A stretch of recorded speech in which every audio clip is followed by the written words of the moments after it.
Hello ನಮಸ್ಕಾರ. ಹೆಂಗಿದ್ದೀರಿ ಎಲ್ಲರೂ? I hope all are doing good. ನನಗನ್ನಿಸ್ತು ಇವತ್ತೊಂದು ನಿಮ್ಮ ಜೊತೆ ಕತೆ ಹೇಳೋಣ ಅಂತಂದು ಹೇಳಿ. Very short and very meaningful one. ಇದನ್ನು ಕತೆ ಕೇಳಿದ ಮೇಲೆ ನೀವೇ ನಿರ್ಧಾರ ಮಾಡ್ಕೋಬೇಕು ಅಷ್ಟೇ, ಏನು ಮಾಡಬೇಕು ಏನು ಮಾಡಬಾರ್ದು ಅಂತಂದು ಹೇಳಿ. ಒಂದು ಊರಾಗ ಒಬ್ಬರು ಸಂತ ಇದ್ರು. ಸಂತ ಅಂದರೆ ಸೇಂಟ್, ರಿಯಲೈಸ್ಡ್ ಸೋಲ್. ಆಮೇಲೆ ಭಾಳ ಜನ ಅವ್ರ ಹತ್ರ ಬರ್ತಿರ್ತಾರೆ. ನಾವು ಅಂತಿರ್ತೇವಲ್ಲ, ನಾವು ಅಲ್ಲಿ ಹೋದ್ರೆ ಕೆಲಸ ಆಕತಿ, ಇಲ್ಲಿ ಹೋದ್ರೆ ಕೆಲಸ ಆಕತಿ ಅಂತ. ಸ್ವಾಮಿಗಳು ಯಾವುದಾದ್ರೂ ವಿಷಯ ಹೇಳಿದರು ಅಂತಂತಂದ್ರೆ ಆ ಕೆಲಸ ಆಗ್ತಿರ್ತೈತಿ. ಸೊ ಪ್ರಾಪಂಚಿಕ ಜನ ಎಷ್ಟೋ ಜನ ಅವ್ರ ಕಡೆ ಹೋಗ್ತಿರ್ತಾರೆ, ಕೇಳ್ತಿರ್ತಾರೆ, ನಮ್ಮ ಹತ್ರ ಇದಿಲ್ಲ ಸ್ವಾಮಿಗಳು, ನಮ್ಮ ಹತ್ರ ಅದಿಲ್ಲರಿ ಸ್ವಾಮಿಗಳು, ನಮಗೆ ಇದು ಬೇಕ್ರಿ ಅದು ಬೇಕ್ರಿ, ಎಲ್ಲ ಭೌಗಿಕ ವಸ್ತುಗಳನ್ನು ಕೇಳ್ತಿರ್ತಾರೆ ಅವರು. ಮತ್ತು ಅವ್ರು ಹೇಳಿದ್ದೆಲ್ಲ ಆಗ್ತನೂ ಇರ್ತೈತಿ. ಸೊ ಹಂಗೆ ಒಂದು ಮನುಷ್ಯಾಗೆ ಗೊತ್ತಾಕತಿ ಅದು. ಬಡವಿರ್ತಾನ, ಅವನು ಹೋಗ್ತಾನೆ ಅವ್ರ ಹತ್ರ. ನಾನು ಸ್ವಾಮಿಗಳ ಕಡೆ ಕೇಳೇ ಬಿಡ್ತೇನೆ. ಹೋಗ್ತಾನೆ, ಹೋದ ಕೂಡಲೇ ಸ್ವಾಮಿಗಳು ಮುಂದೆ ಕೊಟ್ಟಿರ್ತಾನೆ. ಏನಪ್ಪ ಏನು ಬೇಕು ಅಂತ ಕೇಳ್ತಾರೆ. ಅಂತ ಅಂದ್ಕೂಳೆ ಅವ್ನು ಹೇಳ್ತಾನೆ, ನನಗೆ ಮೋಕ್ಷ ಬೇಕ್ರಿ ಸ್ವಾಮಿಗಳು ಅಂತ ಹೇಳ್ತಾನೆ ನಾವು. ಇವ್ರಂತಾರೆ, ಮೋಕ್ಷನ ಅದಷ್ಟು ಸಣ್ಣ ವಿಷಯ ಅಲ್ಲಪ್ಪ ಮೋಕ್ಷ ಕೇಳೋದು, ಇದರಂತೂ ಇನ್ನೂವರೆಗೂ ಯಾರೂ ಕೇಳೇ ಇಲ್ಲ. ಬರೋರೆಲ್ಲರೂ ಬರೀ ಭೌತಿಕ ಸುಖಕ್ಕೆ ಏನು ಬೇಕು ಅದನ್ನಷ್ಟೇ ಕೇಳ್ತಿರ್ತಾರೋ. ಮತ್ತು ನೀ ಕೇಳ್ತಿ ಅಂತಂತಂದ್ರೆ ನೀನು ನನ್ನ ಜೊತಿನ ಸ್ವಲ್ಪ ವರ್ಷ ಇರಬೇಕಾಕತಿ, ನನ್ನ ನಿಗರಾಣಿ ಒಳಗನೆ ಇರಬೇಕಾಕತಿ ನೀನು ಅಂತ, ನನ್ನ ಅಬ್ಸರ್ವೇಷನ್ದಾಗ ಇರಬೇಕಾಕತಿ ನೀನು ಅಂತ ಹೇಳ್ತಾರೆ ಅವರು. ಅವನು ಅಂತಾನೆ, ನಾನು ಒಬ್ಬ ಅದೇನ್ರಿ, ನೀವು ಸೇವಾ ಮಾಡ್ಕೊತ ನಾನು ಇಲ್ಲೇ ಇರ್ತೇನೆ ರೀ ಮಠದಾಗ ಅಂತ ಹೇಳ್ತಾನೆ ನಾವು. ಇವರು ಹ್ಞೂ ಅಂತಾರೆ. ಸ್ವಾಮಿಗಳಿಗೂ ವಯಸ್ಸಾಗಿರ್ತೈತಿ. ಮತ್ತು ಅವ್ರ ಬಟ್ಟೆ ತೊಳೆಯೋದು, ಮತ್ತು ಅವ್ರನ್ನ ವಾಕಿಂಗ್ ಕರ್ಕೊಂಡು ಹೋಗೋದು, ಅವ್ರ ಶೇವಿಂಗ್ ಮಾಡೋದು, ಇಂಥವೆಲ್ಲ ಮಾಡ್ತಿರ್ತಾನೆ. ಅವೆಲ್ಲ ಚುಟ್ಕ ಮುಟ್ಕ ಕೆಲಸ ಮಾಡ್ತಿರ್ತಾನೆ. ಆಮೇಲೆ ಸ್ವಲ್ಪ ದಿನ ಇನ್ನೊಂದು 5-6 ವರ್ಷದ್ದು ಹೋಗ್ತೈತೆ. ಹೋದ ಕೂಡಲೇ ಸರ್ ಹಂಗೆ ಒಂದು ಮಾತು ಕೇಳ್ತಾನೆ, ಸ್ವಾಮಿಗಳಿಗೆ ಕೇಳ್ತಾನೆ. ಸ್ವಾಮಿಗಳು, ಮತ್ತು ನಾನು ನಿಮಗೆ ನನ್ನ ಮೋಕ್ಷದ ಬದಲಾಗಿ ಕೇಳಿದ್ದೆ, ನೀವು ಏನು ವಿಚಾರ ಮಾಡಿದ್ರಿ?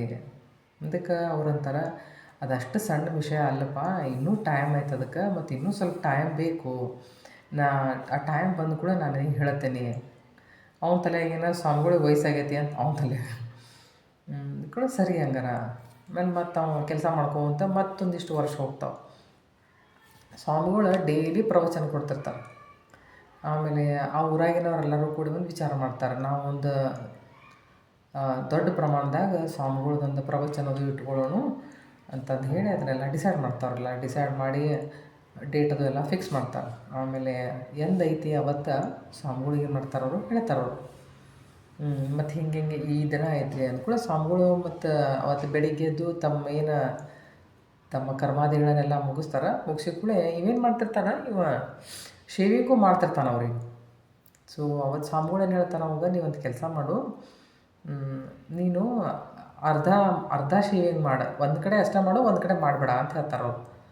ಸ್ವಲ್ಪ ಅವಂತಾನೆ, ಯಾಕ್ರಿ ಸ್ವಾಮಿಗಳು ಅಂದ್ಕೊ, ನಾ ಎಷ್ಟು ಹೇಳತ್ತೇನೆ ಅಷ್ಟು ಕೇಳಿ ಅಂತ. ಅವಂತಾನೆ, ನೋಡ್ರಿ ನಿಮ್ಮ ಫಾಲೋವರ್ಸ್ ಯಾರದಾರಲ್ಲ ಮತ್ತು ಅವರೆಲ್ಲರೂ ಬೈತಾರೆ ರೀ, ಮತ್ತು ಹೀಗೆಲ್ಲ ಮಾಡಿದ್ರೆ ಆದರೂ ಹೇಳ್ತಾರೆ, ನೀವಂತ ಕೆಲಸ ಮಾಡು, ನಾ ಏನು ಹೇಳೋದೇ ಅದನ್ನಷ್ಟೇ ಕೇಳಬೇಕು ರೀ, ನಾ ಗುರುಗಳು ಅಂದಮೇಲೆ ಅಂತಾನೆ. ಸರಿ ರೀ ಹಂಗಾರ ಅಂತಂದು ಹೇಳಿ ಅವೇನು ಮಾಡ್ತಾನೆ, ಅರ್ಧ ಶೇವಿಂಗ್ ಮಾಡ್ತಾನೆ, ಅರ್ಧ ಹಂಗೆ ಬಿಡ್ತಾನೆ. ಆಮೇಲೆ ಜನ ಎಲ್ಲ ಬರ್ತಾರೆ, ಮತ್ತು ಬಂದು ಸ್ವಾಮಿಗಳನ್ನ ಕರ್ಕೊಂಡು ಹೋಗ್ತಾರೆ. ಮತ್ತು ಸ್ವಾಮಿಗಳದೆಲ್ಲ ಪ್ರವಚನ ಅದೆಲ್ಲ ಮುಗೀತೈತಿ. ಮುಗಿದ ಕೂಡಲೇ ಅಲ್ಲೇ ಒಂದು ನೂರಾರು ಸಾವಿರಾರು ಜನ ಸೇರಿರ್ತಾರಲ್ಲಿ. ಸಾವಿರಾರು ಜನ ಸೇರಿದ ಮೇಲೆ ಅವ್ರಿಗೆ ಯಾರಿಗೂ ಪ್ರವಚನದ ಕಡೆ ಒಟ್ಟು ಲಕ್ಷ್ಯ ಇರೋಂಗಿಲ್ಲ. ಅವ್ರು ಎಲ್ಲರಿಗೂ ಇವು ಭಾಳ ವರ್ಷ ಆಗಿರ್ತೈತೆ ಸ್ವಾಮಿಗಳ ಜೋಡಿ ಇರ್ತಾನೆ ಅಂದ್ಕೊಳ್ಳಿ, ಗೊತ್ತಿರ್ತೈತಲ್ಲ, ಇವನೇ ಎಲ್ಲ ಕೆಲಸ ಮಾಡ್ತಾನೆ, ಇವದೆಲ್ಲ ಅವನ ನೋಡ್ಕೋತಾನೆ ಅಂತಂದು ಹೇಳಿ ಗೊತ್ತಿರ್ತೈತಲ್ಲ. ಎಲ್ಲರೂ ಬೈಯಕ್ಕೆ ಶುರು ಮಾಡಿಬಿಡ್ತಾರೆ. ಅವ್ರಿಗೆ ಗೊತ್ತಿರೋದಿಲ್ಲ ನಿಜ ಏನು ಅಂಥೇಳಿ ಗೊತ್ತಿರೋದಿಲ್ಲ, ಆದರೆ ಪ್ರತಿಯೊಬ್ಬರು ಬೈತಾರೆ ಅವನು. ಆಮೇಲೆ ಪ್ರವಚನನೂ ಮುಗಿತೈತಿ. ಸ್ವಾಮಿಗಳು ಒಳಗೆ ಬರ್ತಾರೆ. ಒಳಗೆ ಬಂದ ಕೂಡ ಅವನು ಹೆದರಿರ್ತಾನೆ, ಮಂದಿ ಎಷ್ಟು ಮಂದಿ ಬೈಯಾಕತ್ತಾರೆ ನನ್ನ. ಅವ್ರು ಫಾಲೋವರ್ಸ್ ಇರ್ತಾರಲ್ಲ, ಅವರು ಅಂತಾರೆ, ತಿಂದು ಭಾಳ ಸೊಕ್ಕು ಬಂದೈತಿ, ಮಾಡೋನಿಲ್ಲ ಇವನು ಅಂತಂದು ಹೇಳಿ. ಸ್ವಾಮಿಗಳು ಒಳಗೆ ಬರ್ತಾರೆ, ಕರೀತಾರೆ ಅವ್ನು, ಬಾ ಇಲ್ಲಿ. ಅವ್ನು ಬರ್ತಾನೆ, ಕುಂಡ್ರಿಲ್ಲ ಅಂತಂತಾರೆ. ಕುಂತ ಕೂಡಲೇ, ಭಾಳ ವರ್ಷ ಆಗಿತ್ತೀನಿ ನಾನು ಕೇಳಾಕತ್ತಿದ್ದೆಲ್ಲ, ನನಗೆ ಮೋಕ್ಷ ಬೇಕು ಅಂತಂದು ಹೇಳಿ, ಇವತ್ತು ನಿನಗೆ ಮೋಕ್ಷ ಸಿಕ್ತಪ್ಪ ಅಂತ ಹೇಳ್ತಾರೆ. ಅಂತಾನೆ, ಹಾಗೇನು ಮೋಕ್ಷ ಸಿಕ್ತ್ರಿ ನನಗೆ ಅಂತ. ಅದಕ್ಕೆ ಅವ್ರು ಹೇಳ್ತಾರೆ, ಏನು ಅಂತಂದ್ರೆ, ನಾನು ಗುರು ಆಗಿದ್ದೆ, ನೀನು ನನ್ನ ಹತ್ರ ಬಂದೆ, ನಂದೆಲ್ಲ ಕೆಲಸ ಮಾಡಾಕತ್ತಿದ್ದೆ, ನೀನು ನಿಸ್ವಾರ್ಥ ಭಾವದಿಂದ ಸೊ ನೀನು ಕರ್ಮ ಸಂಚಿತ ಕರ್ಮ ಅಕ್ಯುಮುಲೇಟೆಡ್, ಸಂಚಿತ ಕರ್ಮ ಅಂದರೆ ಅಕ್ಯುಮುಲೇಟೆಡ್, ಪ್ರೀವಿಯಸ್ ಬರ್ತಿಂದನೂ ಏನೆಲ್ಲ ತೊಗೊಂಡು ಬಂದಿರ್ತೀವಿ ಅವೆಲ್ಲ ನಸ್ಯಾಕತ್ತಿದ್ದು, ಅವೆಲ್ಲ ಕಡಿಮೆ ಆಗಾಕತ್ತಿದ್ದು, ಇನ್ನೊಂದು ಸ್ವಲ್ಪ ಬಾಕಿ ಇತ್ತು. ಅದಕ್ಕೆ ಇವತ್ತು ನಾನು ನಿನಗೆ ಯಾಕೆ ಇದನ್ನು ಅರ್ಧ ಮಾಡು ಅಂತಂದು ಹೇಳಿದ್ದೆ ಅಂತಂದರೆ, ನಿಜ ಏನು ಅಂಥೇಳಿ ಮಂದಿಗೆ ಗೊತ್ತಿಲ್ಲ, ಆದರೆ ಪ್ರತಿಯೊಬ್ಬರು ತಮಗೆ ಏನು ತಿಳಿತು ಅದನ್ನು ನಿನಗೆ ಬೈದರು. ಅಂದರೆ ನಿಂದು ಏನು ಇನ್ನೊಂದು ಸ್ವಲ್ಪ ಸಂಚಿತ ಕರ್ಮ ಅನ್ರಿ ಅಥವಾ ಪಾಪ ಅನ್ರಿ ಅಂತ ನಿಂದು ಏನು ಇತ್ತಲ್ಲ, ಅದನ್ನು ಅವರೆಲ್ಲ ತಮ್ಮ ನಾಲಿಗೆಯಿಂದ ತೊಳೆದ್ರದನಂತ. ಅದಕ್ಕೆ ನಮ್ಮ ಹಿರಿಯರು ಒಂದು ಗಾದಿ ಮಾತು ಮಾಡ್ಯಾರ, ನಿಮಗೆ ಗೊತ್ತಿರ್ಬೇಕಲ್ಲ, ಮಾಡಿದವರ ಪಾಪ ಆಡಿದವರ ಬಾಯಲ್ಲಿ ಅಂತಂದು ಹೇಳಿ. ಅದಕ್ಕೆ ಹೇಳ್ತಾರೆ ಅವ್ರು, ಇವತ್ತು ಅದೇನಿತ್ತಲ್ಲ ಅವರಷ್ಟು ಕೆಲಸ ಮಾಡಿ ಮುಗಿಸಿದ್ರಪ್ಪ. ಅದಕ್ಕೆ ಯಾಕಂದ್ರೆ ಅವ್ರಿಗೂ ಗೊತ್ತಿರ್ತೈತಿ, ಸಾವಿರಗಟ್ಟಲೆ ಜನ ಕೂಡಿರ್ತಾರಲ್ಲ ಇವತ್ತು. ಇವತ್ತು ನಿನಗೆ ಮೋಕ್ಷ ಸಿಕ್ತಪ್ಪ ಅಂತಂದು ಹೇಳಿ. ಕೆಲವೊಂದು ಸರ್ತಿ ನಮಗೆ ನಿಜ ಗೊತ್ತಿರಲಾರದೆ ನಾವು ಜನರ ಬದಲಾಗಿ ಎಷ್ಟು ಮಾತಾಡ್ತಿರ್ತೇವೆ. ಅದ ನಮಗೆ ಧೈರ್ಯ, ಮನುಷ್ಯ ಇದ್ದಾಗ ಅವನ ಮುಂದೆ ಮಾತಾಡೋಕ್ಕಂತೂ ಇರಂಗಿಲ್ಲ. ಇದ್ರೂ ಇರಲಿ ಅಥವಾ ಇರದೇನೂ ಇರಲಿ, ಧೈರ್ಯ ಇರಲಿ ಅಥವಾ ಇರದೇ ಇರಲಿ, ಅಟ್ಲೀಸ್ಟ್ ಮಾತಾಡಬಾರ್ದು. ನಾ ಅಂತೂ ಹೇಳಾಕತ್ತಿಲ್ಲ, ನೀವು ಏನು ಮಾಡಬೇಕು ಅಂತ ನಾ ಅಂತೂ ಹೇಳಂಗಿಲ್ಲ.